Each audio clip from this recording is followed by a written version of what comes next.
Sa kaugnay po ng balitang yan, binigyang diin ng Armed Forces of the Philippines Chief General Romeo Bronner na walang karapatan ng China na manghimasok at makialam sa lehitimong operasyon ng Pilipinas sa loob mismo ng ating exclusive economic zone. Ito ngayon ang detalye sa aking report. Karapatan at legal authority ang China na manghimasok at makialam sa legitimate operation ng Pilipinas at sirain ang ating mga barko sa loob mismo ng ating exclusive economic zone o EEZ.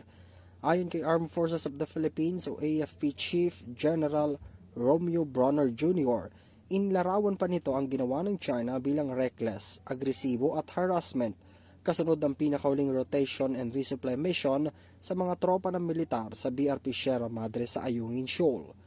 Una nang kinumpirma ng AFP na ang pagbangga ng mga Coast Guard vessels sa ating mga barko ay nagresulta rin sa matinding injury ng isang Navy personnel. Sabi pa ni Bronner, mariing kinukondina ng AFP ang nasabing aksyon ng China na hindi lamang lumalawag sa ating mga karapatan sa pandagat kundi nagdudulot din ng malaking panganib sa katatagan ng rehiyon.